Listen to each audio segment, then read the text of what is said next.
Question number 6, एनेक्सीमैंडर पर टिप्पणी लिखिए। एनेक्सीमैंडर भी मिलेट्सवासी थे।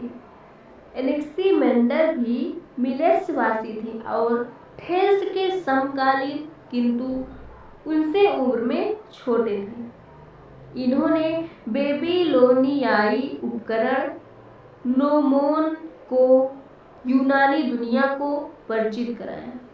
एनेक्सीमैंडर भी मिलेट्सवासी थे और थेल्स के समकालीन, किंतु उनसे उम्र में छोटे थे। इन्होंने बेबीलोनियाई उपकरण नोमोन को यूनानी दुनिया को परिचित कराया। इन्होंने बेबीलोनियाई उपकरण नोमोन को यूनानी दुनिया को परिचित कराया। नोमोन एक तरह का स्तंभ होता था। नोमोन एक तरह का स्तंभ होता था जो सौर घड़ी सनडायल की तरह काम करता था। नोमोन एक तरह का स्तंभ होता था जो सौर घड़ी सनडायल की तरह काम करता था। इस खंभे की परछाई ठीक दोपहर में सबसे छोटी इस खंभे की परछाई ठीक दोपहर में सबसे छोटी और उत्तर दक्षिण की ओर होती थी। इसके सहारे उत्तर दक्षिण रेखा का और इन दिशाओं का सटीक निर्धारण किया जा सकता था। इन्हीं उत्तर दक्षिण रेखाओं के मेरिडी नाम से वर्तमान मेरिडियंस अर्थात मध्याह्न रेखाओं का नाम पड़ा है। एनेक्सीमैंडर को बाद के यूनानी विद्वानों द्वारा एनेक्सीमैंडर को बाद के यूनानी विद्वानों द्वारा प्रथम व्यक्ति माना जाता है जिन्होंने विश्व का मानचित्र मापक के अनुसार बनाने का प्रयास किया।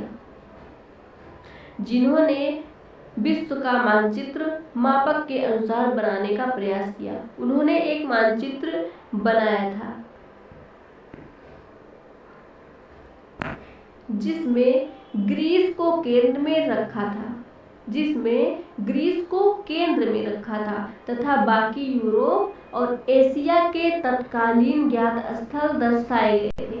इसमें तत्कालीन विश्व पृथ्वी को चारों ओर से सागर से घिरा हुआ दिखाया गया था। थेल्स और एनेक्सीमैंडर को एक साथ गणितीय भूगोल का संस्थापक माना जाता है। फिर से देखिएगा, एनेक्सीमैंडर पर टिप्पणी कीजिए। एनेक्सीमैंडर भी मिलेट्सवासी थे और थेल्स के समकालीन, किंतु उनसे उम्र में छोटे थे। इन्होंने बेबीलोनियाई उपकरण नोमोन को यूनानी दुनिया को परिचित कराया। नोमोन एक तरह का स्तंभ होता था जो सौर घड़ी सनडायल की तरह काम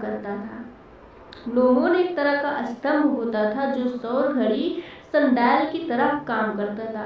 इस खंभे की परछाई ठीक दोपहर में सबसे छोटी और उत्तर दक्षिण की ओर होती थी। इस खंभे की परछाई ठीक दोपहर में सबसे छोटी और उत्तर दक्षिण की ओर होती थी। इसके सहारे उत्तर दक्षिण रेखा का और इन दिशाओं का सटीक निर्धारण किया जा सकता था। इन्हीं उत्तर दक्षिण रेखाओं के मेरिडी नाम से वर्तमान मेरिडियंस अर्थात मध्याह्न रेखाओं का नाम पड़ा है। एनेक्सीमैंडर को बाद के यूनानी विद्वानों द्वारा प्रथम व्यक्ति माना जाता है जिन्होंने विश्व का मानचित्र मापक के अनुसार बनाने का प्रयास किया। उन्होंने एक मानचित्र बनाया था जिसमें ग्रीस को केंद्र में रखा था तथा बाकी यूरोप और एशिया के तत्कालीन ज्ञात स्थल दर्शाए गए थे। इसमें तत्कालीन विश्व पृथ्वी को चारों ओर से सागर से घिरा हुआ दिखाया गया था। थेल्स और एनेक्सीमैंडर को एक साथ गणितीय भूगोल का संस्थापक माना जाता है। क्वेश्चन नंबर 7, हिकेटियस भी थेल्स के साथ प्रसिद्ध भूगोल का वक्ता थे, स्पष्ट कीजिए। हिकेटियस भी थेल्स के साथ के प्रसिद्ध भूगोल वक्ता थे, स्पष्ट कीजिए। हिकेटियस भी थेल्स और एनेक्सीमेंडर की तरह मिलेट्सवादी थे। हिकेटियस भी थेल्स और एनेक्सीमेंडर की तरह मिलेट्सवादी थे। इनके जन्म का समय थेल्स और एनेक्सीमेंडर के निधन के आसपास बताया जाता है। इनके जन्म का समय थेल्स और एनेक्सीमेंडर के निधन के आसपास बताया जाता है। जिस तरह थेल्स और एनेक्सीमेंडर ने भूगोल में गणितीय परंपरा की शुरुआत की, वैसे ही साहित्यिक गद्य में सुविस्तृत वर्णन की परंपरा का आरंभ करने का श्रेय हिकेटियस को दिया जाता है। जिस तरह थेल्स और एनेक्सीमेंडर ने भूगोल को गणितीय परंपरा की शुरुआत की, भूगोल में गणितीय परंपरा की शुरुआत की, वैसे ही साहित्य गद्य में सुविस्तृत वर्णन की परंपरा का आरंभ सुविस्तृत वर्णन की परंपरा का आरंभ करने का श्रेय हिकेटियस को दिया जाता है।